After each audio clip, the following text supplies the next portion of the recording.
Hello class 11 12 से बच्चों, आप लोगों ने इस कहानी के 3 भाग में पिछले 3 भागों में ये देखा कि किस प्रकार से चैतन्य दास कंजूसी कर रहा है और जो इटली भेजने के प्रस्ताव पर वाद विवाद चला है ना।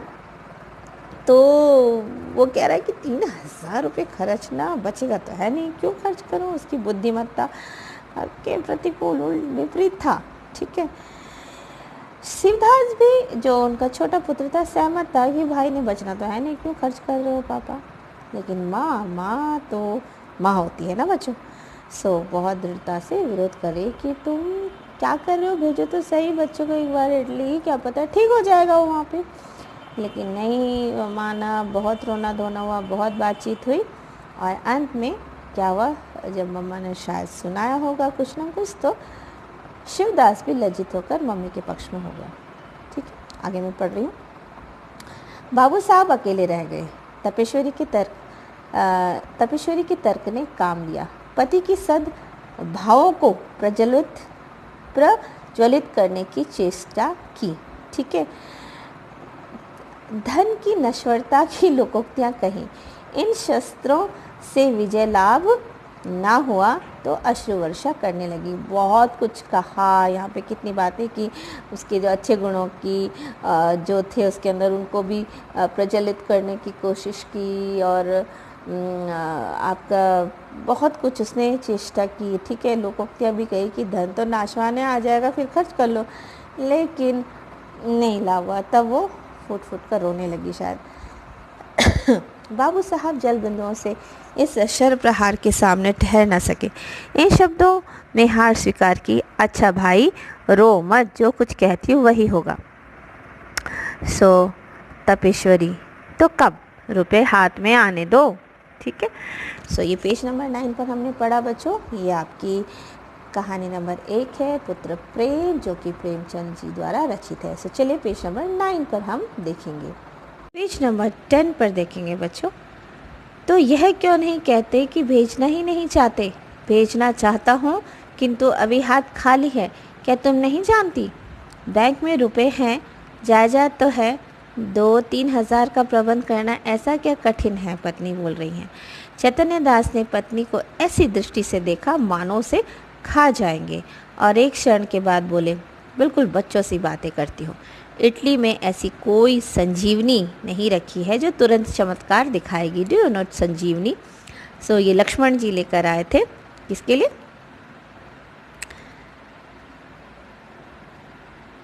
लक्ष्मण जी के लिए हनुमान जी लेकर आए थे संजीवनी बूटी। ठीक है, सो ये ऐसी बूटी थी जिसे दोबारा जीवन मिल जाता है, ऐसी औषधि थी। ठीक है, सो वो कह रही जो तुरंत चमत्कार दिखाएगी, जैसे लक्ष्मण जी उठा था तो ये भी जी उठेगा। ये तो डॉक्टर ने तो वैसे मना कर दिया है कि शादी ये ठीक हो। जब वहाँ भी केवल प्रारब्ध ही की परीक्षा करनी है तो सावधानी से कर लेंगे। पूर्वजों का संचित जायदाद और रखे हुए रुपए में अनिश्चित हित की आशा पर बलिदान नहीं कर सकता। सो अनिश्चित हित की यानी कि हित तो की आशा है नहीं, पक्का नहीं है ना कि ये बचेगा नहीं बचेगा। सो मैं नहीं पैसे बलिदान कर सकता। अब तपेश्वरी, ठीक है, ने डरते डरते कहा, पत्नी का नाम है इनकी। आखिर आधा हिस्सा तो प्रभुदास का भी है। किसमें?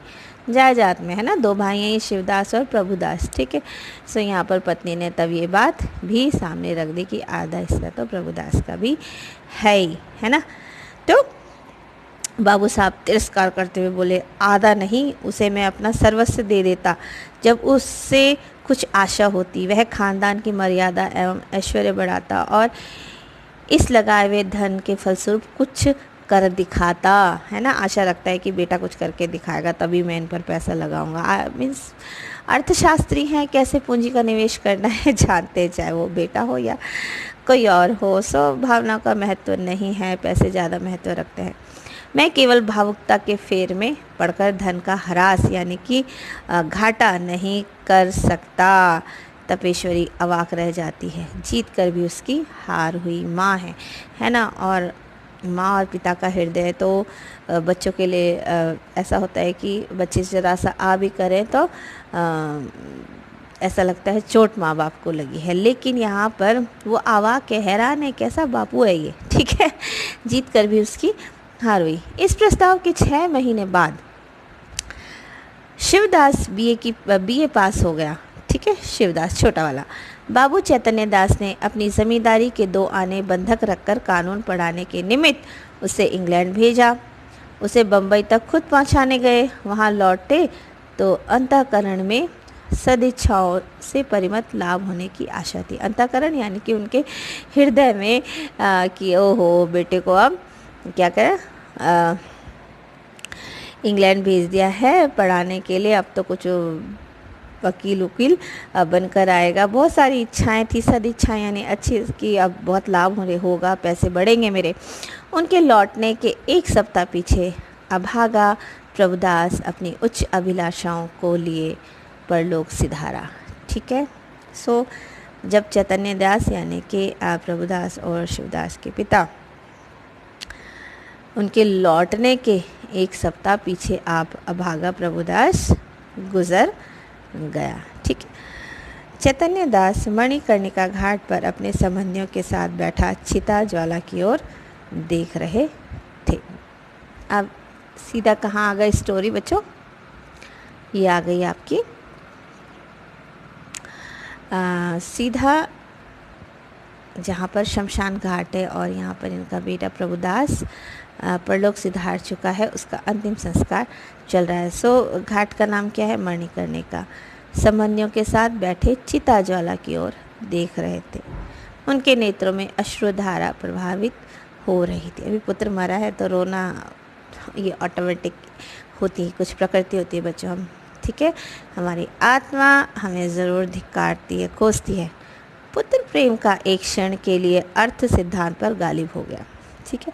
सो जब दुख हुआ बेटे के जाने का, तब जो वो पैसे का प्रेम था वो सब भूल गए, वो जो सिद्धांत था, ठीक है, वो सब गायब हो गया, है ना। दुख से भर गए इस समय।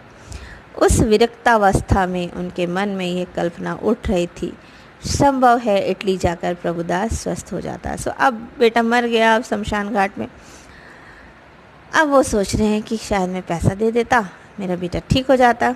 हाय, मैंने 3000 का मुंह देखा, पुत्र रत्न को हाथ से खो दिया। सो यहाँ पे कह रहे हैं मैंने 3000 रुपये क्यों नहीं दिए, मैं क्यों 3000 रुपये बचाते रहा, है ना। अब मेरा बेटा अब मेरे पास नहीं रहा, मैंने उसको खो दिया, जो सबसे बड़ा धन था। नेक्स्ट पेज पर देखेंगे बच्चों। सो बच्चों उनको बार बार हर क्षण ये ग्लानि, शोक और पश्चाताप के बाणों से वेध रही थी। रह रहकर उनके हृदय में वेदना की शूल सी उठती। उनके अंदर की ज्वाला उस चिता ज्वाला से कम दध करनी न थी। अकस्मात उनके कानों में शहनाइयों की आवाज़ आई। उन्होंने आंख ऊपर उठाई तो मनुष्यों का एक समूह एक अर्थी के साथ आता हुआ दिखाई दिया, ठीक है। अब वे सब ढोल बजाते गाते पुष्प आदि की वर्षा करते चले आते थे। घाट पर पहुंचकर उन्होंने अर्थी उतारी और चिता बनाने लगे। उनमें से एक युवक आकर चैतन्य दास के पास खड़ा हो गया। बाबू साहब ने पूछा, किस मोहल्ले में रहते हो? युवक ने जवाब दिया, हमारा घर देहात में है, कल शाम को चले थे, ये हमारे बाप थे। हम लोग यहाँ कम आते हैं, पर दादा की अंतिम इच्छा थी कि हमें मणिकर्णिका घाट पर ले जाना। सो दादा अंतिम इच्छा क्या थी दादा की, कि मुझे मणिकर्णिका घाट पर ही मुझे चिता देना, ठीक है। सो जैसे कई लोग कहते हैं भाई हरिद्वार लेके जाना, ठीक है। सो यहाँ पे चैतन्य दास ये सब आदमी तुम्हारे साथ है? तो युवक कहता है हाँ, और लोग पीछे आते हैं, कई 100 आदमी साथ आए। यहाँ तक आने में सैकड़ों उठ गए, पर सोचता हूँ कि बूढ़े पिता की मुक्ति तो बन गई, है ना, कि अब तो पिता को ज़रूर मुक्ति मिलेगी, है ना। धन और है ही किस लिए, है ना। सो बहुत धूमधाम से यहाँ पर उनका अंतिम संस्कार हो रहा है। चैतन्य दास, उन्हें क्या बीमारी थी? युवक ने बड़ी सरलता से कहा, मानो वो अभी किसी निजी संबंधी से बात कर रहा हो। बीमारी किसी को कुछ पता नहीं चला। हर दम ज्वर रहता था, सूख कर कांटा हो गए थे। 3 वर्ष तक खाट पर पड़े रहे। जिसने जहाँ बताया लेकर गए, चित्रकूट, हरिद्वार, प्रयाग सभी स्थानों में लेकर घूमे। वैद्यों ने जो कुछ उनसे कहा उसमें कोई कसर नहीं की, सब कुछ किया बचाने के लिए। ठीक है बच्चों। इतने में युवक का एक और साथी आ गया और बोला, साहब मुँह देखी बात नहीं, नारायण लड़का दे तो ऐसा दे। ठीक है, ओके। सो यहाँ पे ये क्लियर होता है कि एक युवक का जो एक और साथी आया, उसने क्या बोला चैतन्य दास को कि लड़का दे तो नारायण लड़का दे, ईश्वर लड़का दे तो ऐसा दे। ठीक है, इस युवक के लिए इसने रुपयों को ठीकरे समझा, मतलब बिल्कुल कूड़ कबाड़ समझा, है ना। इतना फेंक दिया मीन्स पापा के जान के लिए। घर की सारी पूंजी पिता की दवा दारू में सुहा कर दी। थोड़ी सी ज़मीन तक बेच दी, पर काल बलि के सामने आदमी का क्या बस है ना। यदि हम चाहें तो बच्चों यहाँ पर हम लोगों ने पेज 11 पर देखा कि यहाँ पर जो ये युवक का साथी था कि समय के आगे किसी की नहीं चलती, है ना। सो काल यानी कि मृत्यु से ले गई, उसके पिता को ले गई। बहुत उसने कोशिश करी बचाने की, फिर भी। पेज नंबर 12 पर युवक ने गदगद स्वर में कहा, खुश था, ठीक है, खुशी के स्वर में, भैया रुपया पैसा हाथ का मैल है, कहाँ आता है कहाँ जाता है, मनुष्य नहीं मिलता। जिंदगानी है तो कमा खाऊंगा, पर मन में यह लालसा तो नहीं रह गई कि हाय यह नहीं किया, उस वैद्य के पास नहीं गया, नहीं तो शायद बच जाते। हम तो कहते हैं कि कोई हमारा सारा घर द्वार लिखा ले, केवल दादा को एक बार बुला दे। अपने पापा के लिए कह रहा है, ठीक है। इसी माया मोह का नाम जिंदगानी है, नहीं तो इसमें क्या रखा है। ठीक है, साफ कह रहा है कि जो ये जीवन क्या है बच्चों, एक दूसरे से जब हम प्रेम भाव नहीं रखेंगे, so what is life actually. बस खाना सोना, जानवर हैं क्या हम? नहीं। जो मनुष्य है उसमें यही तो मानवता है, यही तो प्रेम भाव है जो उसको एक जीने के लिए लालसा देती है, चाहे वो अपने हों चाहे हम हमारे कोई भी प्यारे हों। आजकल देखो कितना हम चिंतित है, कैसे इस कोरोना ने हम लोगों को एक भारी भरकम बोझ में, मानसिक बोझ से दबा रखा है, डरे हुए हैं हम, है ना।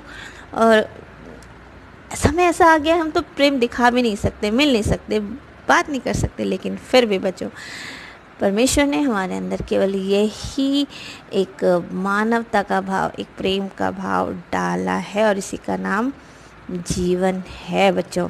खाते पीते तो जानवर भी, है ना। सो यहाँ पे यही कह रहा है कि इसी माया मोह का नाम ज़िंदगी है, नहीं तो इसमें क्या रखा है। धन से प्यारी जान, जान से प्यारा ईमान। बाबू साहब आपसे सच कहता हूँ, अगर दादा पापा के लिए अपने बस में कोई बात उठा रखता तो आज रोते ना बनता। अपने ही चित्त अपने आप को धिक्कारता, मेरी आत्मा मुझे धिक्कारती कि तूने अपने पिता के लिए कुछ नहीं किया, नहीं तो मुझे इस घड़ी ऐसा जान पड़ता कि मेरा उद्धार एक भारी ऋण से हो गया। उनकी आत्मा सुख और शांति से रहेगी तो मेरा सब तरह का कल्याण होगा। सो कह रहे मेरे पापा की आत्मा ज़रूर खुश होगी, सुख होगी, क्योंकि मैंने उनके लिए कोई गलती नहीं की, है ना। और तभी मुझे मेरा कल्याण, मुझ पर ब्लेसिंग भी आएगी, मेरा ऐसा विश्वास कह रहा हो, तभी मेरा कल्याण होगा, भला होगा। अब ये सारी बातें चैतन्य दास को कैसे लग रही होंगी बच्चों, है ना। उसने तो ये सब कुछ किया नहीं अपने बेटे के लिए। इन द लास्ट उसका जो ये प्रेम था वो जागा।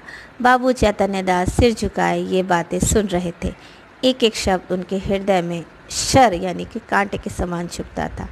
इस उदारता के प्रकाश में उन्हें अपनी हृदयहीनता, अपनी आत्मशून्यता, अपनी भौतिकता अत्यंत भयंकर दिखाई देती थी।